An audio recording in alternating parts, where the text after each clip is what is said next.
Hello, beautiful people of the internet. Welcome back to our Cataclysm Dark Days Ahead series. In the last episode, we explored an area that I had never seen before called light industry.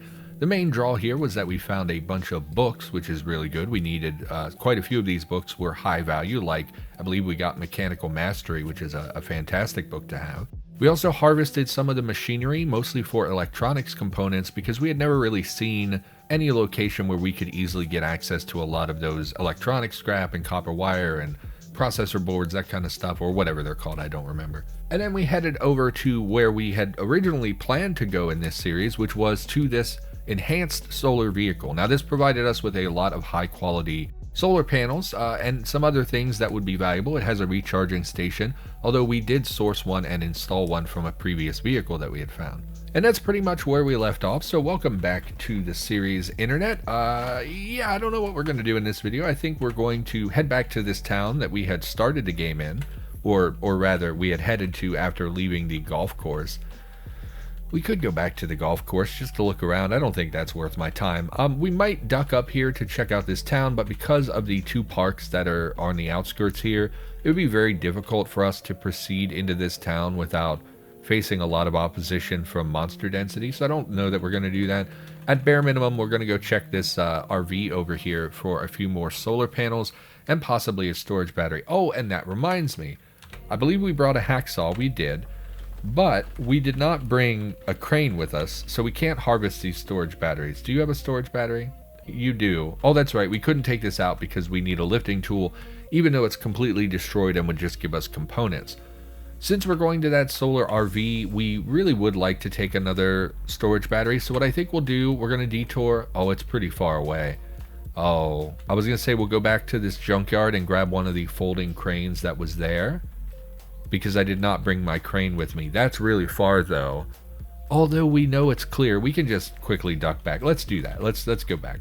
Let's get a question. That way we have something to talk about. Keep things interesting while we're doing some boring driving stuff. Alright, got my questions open. Click, scroll, click. When was the last time you said thank you? Oh, probably like an hour ago. I always say thank you. I'm one of those people who, no matter what I am doing, I will say please and thank you. Just, to me, that's just a courtesy and respect thing whenever I'm at a store, which is, you know, basically every day. So my routine on the average day, I usually end up heading to the dollar store at least, usually once a day, maybe once every other day, because I don't buy in bulk. I should really buy in bulk. So I always go out, I'll get like a Monster coffee drink, which I should not drink. They are just loaded with sugar. It's literally the only sugar I allow myself to have anymore is in these Monster coffee drinks, and there's so much sugar in them. We talk about beverages too much on this channel. Have you noticed that, internet? Every couple days I talk about what I'm drinking, which, by the way, is Propel water lately. So I go to the dollar store usually once a day to pick up a coffee, if nothing else, and you know, just sort of buy water and stuff like that, or antacids or whatever I need. Although I will say I cut out soda like I don't know, probably back when I got that dental work done. They specifically told me don't drink anything carbonated, which I don't really know why. I guess maybe it'll fizz and dislodge your clot or whatever that you need for when you get dental work. But they told me not to drink soda, so I quit drinking soda, and it just sort of stuck, and I haven't gone back to it. I've been drinking flavored waters, diet cranberry juice, stuff like that. And so I've cut out soda. I don't get heartburn anymore. Like, it's crazy. I always thought my heartburn was because I like spicy food, which I can't really eat these days because I have some... It's been a long time since we talked about this. There may be viewers who don't know this, but I have... It's called IBD. It's not IBS. Everyone always thinks you're talking about IBS. That's not what it is. It's basically... So you're familiar with Crohn's disease, which is a pretty common gastric or intestinal issue. It is an IBD. It's a inflammatory bowel disease. So that's what Crohn's disease is, and it's a type of IBD, which is what I have. So basically, when you get tested for when you have stomach issues and they're trying to figure out what you have, they'll test you for all these diseases that they're familiar with, like Crohn's disease and stuff like that. And if you don't have any of those, IBD is just sort of a catch-all term for people who have inflammatory issues, but they don't have one of these specific diseases that are very common. So I have this thing that basically makes me sick all the time. It has a lot of the symptoms of Crohn's disease, a lot of the nausea comes and goes, but it's mostly cramping and pain and things like that. So I always assumed that my heartburn was like, because I eat spicy foods, which I've largely cut out as well because of my intestinal issues. But I think it was soda. I think there's just so much acid in soda that it would give me horrible acid reflux all the time. And I've quit I don't drink soda anymore. Can't remember the last time I had a soda. Probably like 6 weeks ago would be my guess. It's been a minute. And it's crazy. I don't get I've been on the same. I used to go through antacids like crazy, and I've been on the same bottle of antacids for like a month and a half because I just don't get heartburn anymore, which is really fantastic. Although I did start eating hot sauce again this last week, and that's been a little bit. I have been feeling the acid, like the heartburn, just a little bit. Not enough that I need antacids or anything like that, but just a little bit. So I do think the spicy food obviously contributes to that as well. But anyway, how did this start? What was the question? Oh, when do I say thank you? Yeah, so every time I'm in a store, I say thank you. So usually at least once or twice a day. For my job, I actually go into convenience stores and gas stations overnight to deliver them stuff. So usually I go in and like I have places where, because my route isn't the same every day, but it's pretty close a lot of the time. So I kind of know like where the nice bathrooms are. So I know which stores have the good bathrooms and which have the bad. So like if, you know, I drive for hours, so I gotta pee. I mean, and I'm drinking water and stuff the whole time. So I most nights will stop to use the bathroom in this one or two stores that I'm familiar with, and I always feel guilty. I feel like I can't go in, even though I'm delivering them stuff, like even though they know who I am because I come in almost every day and whatever, I feel guilty using a bathroom and not buying something. So I always end up buying these little purchases at those gas stations just to have to feel better about myself. So I usually every night buy something. Usually it's a tea or a water or something, but whenever I buy anything, I say thank you. So yeah, every night I guess I say thank you, even if I don't necessarily go to the dollar store or whatever during the day. In fact, there's this kid. Oh, why do I not have a tool with lifting? It's right here. Does this not have lifting? No, it has the crane. Oh, we have to be close to it. What tile is this? Oh, you know, we can't even get access to this because it's too far away, right? Grab this. We want it to be right here. And then the battery is right here. Oh, it's one up. Let's move this one forward. And because it's 2 tiles deep, I don't think... Wait a minute. We can do it on the diagonal. We can do it on the diagonal. Grab this thing. Okay. Put it right here. No. Yes, there. And then if we're diagonal, it's right here. So we should be within 1 tile to pull it out, I think. Remove. Okay, great. So we're not going to get a storage battery. We're going to get pieces. Oh, that's great. It gave us 2 medium storage batteries. I thought it would break it down to the smallest piece, so we would get a lot of small ones. Medium ones are great, because again, we're going to use them to craft a large one when we get back to base, and we get to our books that have that recipe. So that's really great. We definitely will take those, and they're small enough for us to pick them up, although they are heavy. Oh, they're not small enough. Oh, I thought you... Okay, it doesn't matter. Let's dump these bad boys in here. Not the disposable battery, the medium storage battery. We'll grab the other one. Anyway, so I say thank you all the time. In fact, there's a boy who works at the... I say boy, I don't know how old he is. He looks like he's like 20, but he's real scrawny. And he's super nice, and I think he maybe has some stuff going on. Like, I don't think that he behaves very strangely, and I think that I can't tell... Because, like, don't get me wrong, I work night shift, and anyone who has worked night shift can tell you there's a lot of weirdos who work at night. That's just kind of our thing. We're all a bit strange. So this one kid works at this convenience store all the time, and he's always super, like, he's too nice. You ever meet someone who's too nice? I do. I'm always suspicious when people are nice. But every night I go in, I'll buy, you know, cigarettes or water or whatever, and I say thank you, and he's always like super. Do I want anything from a tractor? Probably not, right? I don't think there's anything I want. He's super nice, and you can tell no one ever says thank you because he's always a bit surprised when I say thank you, and he's always like, oh, you're welcome, and and it's I can't tell if he's just awkward or if he's like, I mean, are these ready for harvest? Let's stop and look at this field here for a second.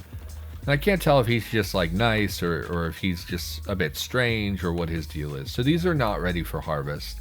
It is corn. I don't know if crops do grow outside the reality bubble, so you would expect them to be growing, but it's corn. Corn would take a while to grow. It's listed as a seedling, so it's obviously not a fully progressed crop. We've been playing the game for 30 days. You would think this would be grown by now. 30 days in Cataclysm time? That's a lot of time. Although, I guess that's a third of a season. Yeah, maybe not. I guess it would take a while for that to grow. We can check other crops as we come across them because there may be stuff other than corn that grows faster. But this is a cornfield, so we're not concerned about that. Anyway, I don't know why I'm telling you about this kid. I don't know what my point was, but yes, I say thank you all the time. It's my jam. You know, I like being polite and courteous. People are doing me a service when they, you know, are ringing me up or whatever. I know that they don't want to be there. They're probably getting paid, you know.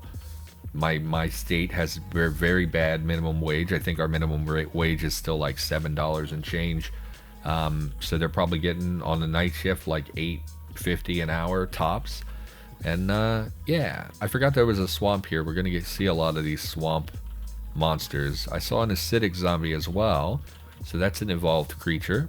Not really a concern for us with our gun, but it's interesting to start seeing more evolutions. This is a hazardous waste. Yeah, I don't have any interest in being there. I know there is stuff inside. I don't really know what they are, but I can't imagine it's anything I care about.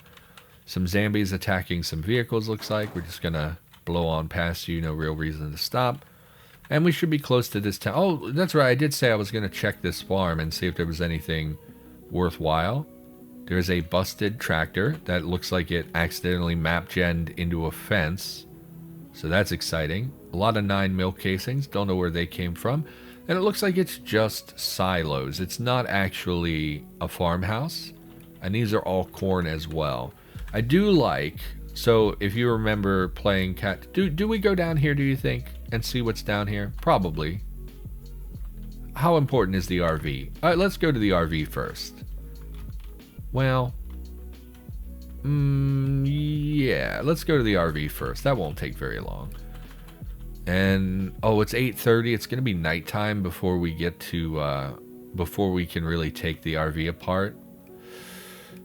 And we did realize we don't have headlights on this vehicle, so we can't drive at night. We would be stuck wherever we go.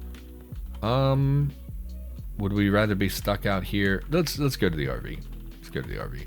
I do like, if you remember, you know, 6 months, a year ago, most of the fields in Cataclysm were wheat, which is fine. There are a lot of wheat fields in the United States, and I assume also in New England, which is a, you know, for those who don't know, it's the northeastern part of the United States. But I think that the majority of our crops are actually corn in the United States, and soybeans are like the two that you see. And mostly where I live, it's all corn, but if you go west, it's a lot of soybeans. So I don't know what the crops actually are in New England, but I do like seeing it change to corn because that's more realistic to what I experience. And I'm kind of on the East Coast, not super north, but I'm in there, you know, and we have mostly corn. So yeah, I think that that's fine. We see a German Shepherd. We could deviate again to gather more meat, but I think that we have a freezer full at the moment, and that's perfectly serviceable. What are you? Just a generic vehicle. Looks like your tile set's messed up a little bit. These tiles don't really match with the door. I don't know. So we're just gonna blow past that. I just saw something called a spider. What in God's name is a spider? I mean, I assume it's a spider deer, but where are you? I want to look at this thing. Man, these mutant and crazy animals are fantastic. Unfortunately, It has the same sprite as the zombie deer that we saw previously. So what that leads me to believe is that there is no zombie deer sprite or spy deer sprite, and they just look like the standard deer. So this is probably the standard deer sprite, which I don't love the antlers. I think we commented on that in the last episode, and it looks a bit chunky. Like, I don't like, deer are very lean animals. But other than that, it's a cool sprite. It's fine. I'm just a complainer. Don't mind me. Spy deer. This once ordinary deer has grown a disturbingly agile array of extra limbs, plus 3 extra eyes. Its antlers wriggle subtly in the wind. I really wish that had its own sprite. I would like to see what that looks like. A deer with extra limbs. I bet that would be very difficult to make into a sprite, so I totally get. I mean, and with Altica, it's probably not that they don't want to make one. It's just that they, are short. Like, I don't think there's a ton of contributors to Altica. I think it's like 4 people or less are the ones who generally make those changes. So, whatever. It would be cool, but I bet it would be very difficult to draw.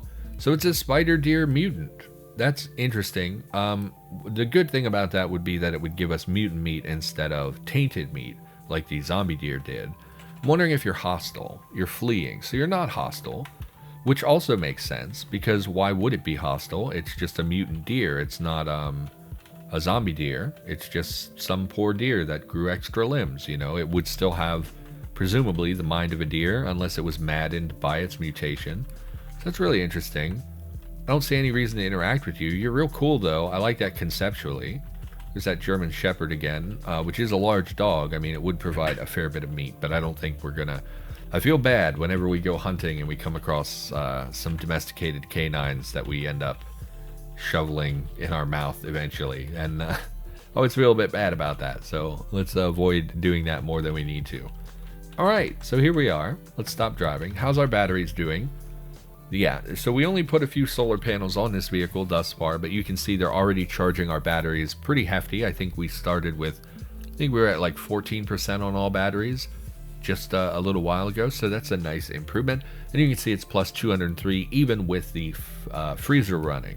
So basically, with the math, this should come out to be getting enough charge every day just from solar panels to keep the freezer running 24/7 even when the sun is not out. So that is generally beneficial. Let's pop out, check this building, make sure nothing is going to surprise us while we're doing vehicle work. It is on the outskirts of town. I thought it was further away, but I guess these are just explored already. So presumably this is a pretty clear area, maybe some triffids, and we're going to want to harvest a bunch of stuff from this vehicle. Number one, we're going to take that storage battery. Again, this is one that's leaking, so we're going to have to break it down into its constituent parts. And this one, unfortunately, will have the standard solar panels, not the upgraded solar panels. But again, they're better than nothing. And I see it has a floodlight here.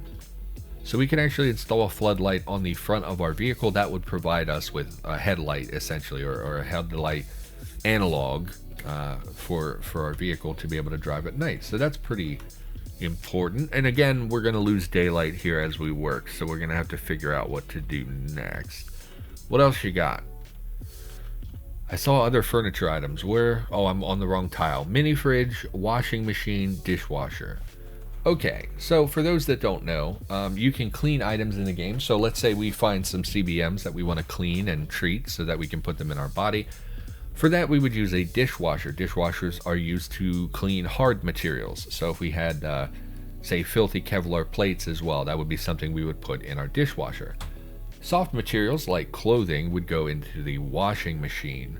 I don't think... So both of these have value, okay? A lot of people like the dishwasher because it can clean CBMs. My take on this is that why would I do that when I can actually just make a sponge or a wash kit and wash them manually? I never have enough stuff that I feel like I need to do it in bulk, right? Like I never end up like how often do you wash filthy clothing? For the most part, you don't need to. You'll occasionally find an item that is zombie grossness all over it and you say, oh, I want that military rucksack. But that's one item that you can go wash manually very quickly and easily. So I don't think either of these have a justification in my mind for being installed in a vehicle, taking up a valuable tile in my vehicle. So I don't think we want either of those. We do also have a mini fridge, which we could just take out and put right in our vehicle. I don't see a lot of value in fridges either. There are very few items in the game that I want to refrigerate, but I can't freeze. So for the most part, I think that the mini freezer is just a superior vehicle item to have. So I don't think we're going to do that. It's interesting that there's a floodlight installed in the center of the vehicle. I find that very odd. I guess that's for the interior. A leather seats, beds. Yeah, I don't see anything else I really want from this vehicle. We will take a couple floodlights. We could take the towel hanger. Again, I just don't see a point in that. It lets you dry towels, but honestly, just take like 4 towels. You're never going to use all of them, you know. Or very rarely are you going to use all of them to the point where they're all wet at the same time. So let's grab these floodlights because this will be faster. It'll be a lot easier to take these out. You'll see it does take 200 W, which is a huge expenditure of energy.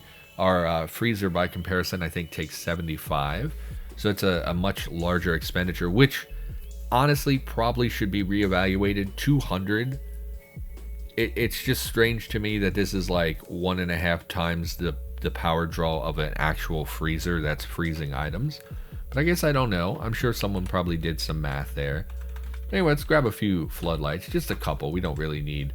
I think in my first vehicle I built when I started playing Cataclysm, I think I put floodlights literally on every side of my vehicle and had this huge orb of lit up area around me, but it was just not really necessary.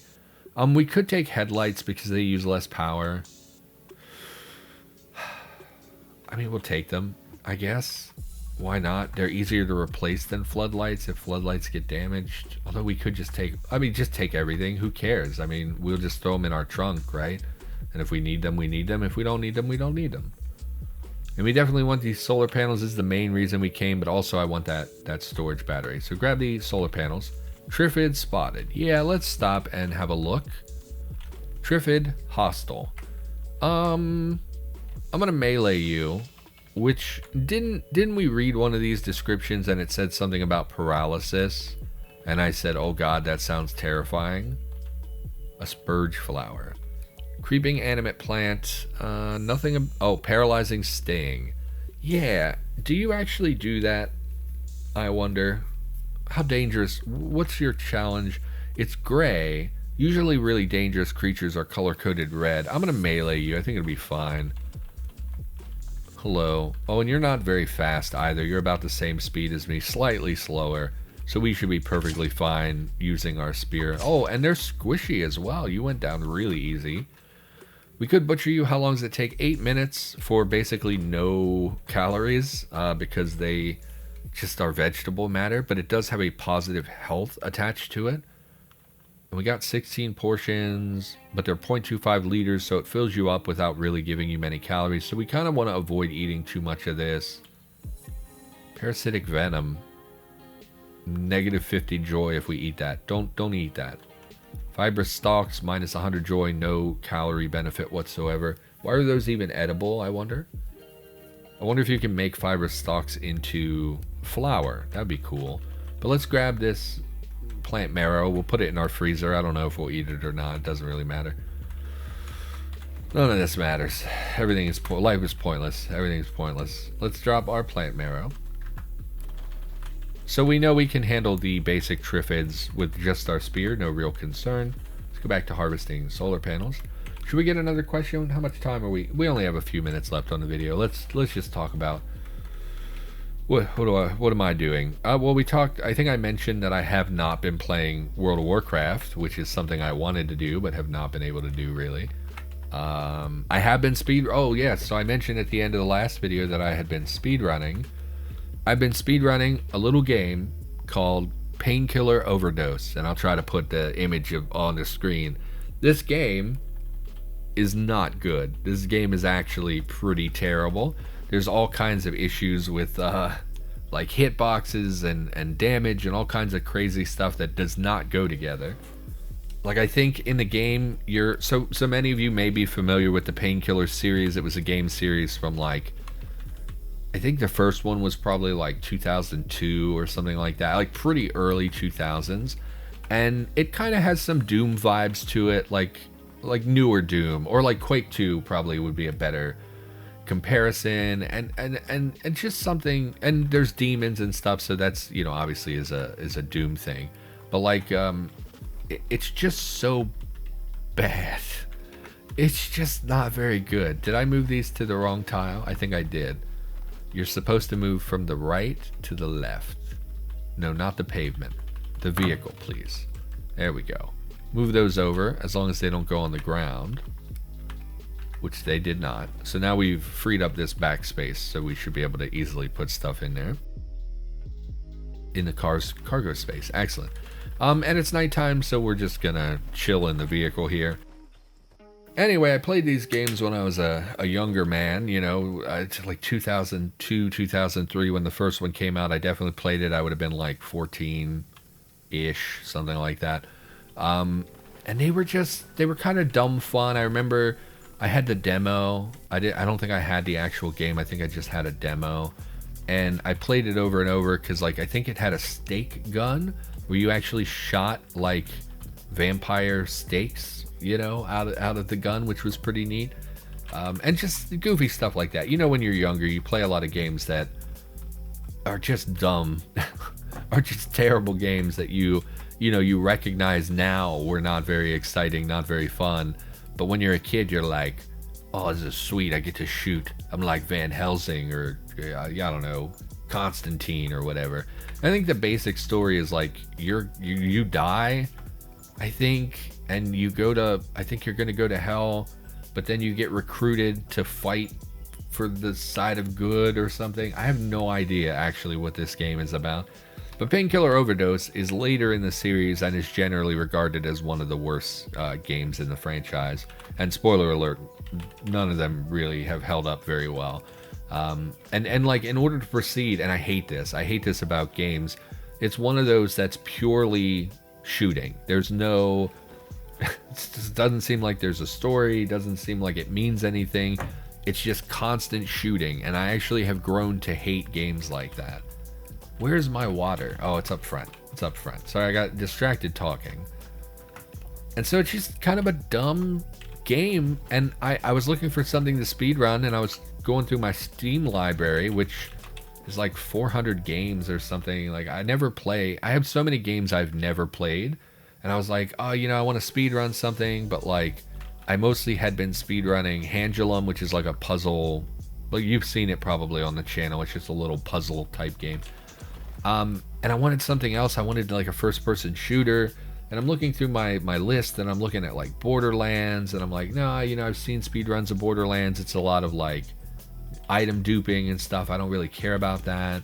I was looking at Deus Ex, but because it's like one of my favorite games of all time. And I was like, no, we looked at that before. They use a lot of glitches that are hard to perform, and you have to use a special save game, which I didn't want to do. And I came across Painkiller, and I was like, you know, I bought this game like 10 years ago, Painkiller Overdose, for literally like $1. Like, it was, I think it's $4.99 regular price. And back in the day, Steam used to do much more heavy discounts. Like, they don't do it as much anymore. Used to be, you could get, like, I got Summoner, which is one of my favorite RPGs from when I was a kid. I got that for like 50 cents. I bought Deus Ex, I think, and Deus Ex Invisible War. They were like 50 cents each. Like, they used to do these really heavy discounts, and nowadays you don't see that. Usually, minimally, those classic games are like $2.99, $3, whatever. So I picked this game up a long time, and I never played it. I never explored it. I don't know if it's good. I don't know, whatever. So I picked it up. I played casually through the first level, and it sucked. It took me like 30 minutes, and I was like, this game takes forever because you have to kill every single enemy. You can't just there's no glitches really. I checked a speedrun online. There's no like glitches. There's nothing really special. It's just about killing them as fast as possible. I was like, this actually kind of sucks. And then I started moving around, and like, you bunny hop in the game, and once I got into that and like the freedom of movement, you have like perfect air control. It's tons of bunny hopping to gain speed, and I was like, this is actually, I love it. Like, I love this game. So I've been speedrunning that. Anyway, we should wrap. I don't want to ramble because I have nothing to do here in the game. Yeah, I'll probably put some speedrunning content of that up on the channel. I did do like a task where I played at quarter speed and then sped up the footage just to see how well I could do with with perfect reflexes, basically, because it's a lot of wonky hitboxes and stuff. Anyway, people probably don't care. Thank you for watching. Hopefully you enjoyed this episode of Cataclysm, which is not Painkiller Overdose. I will be back with more in the near future, and I'll see you in the next video.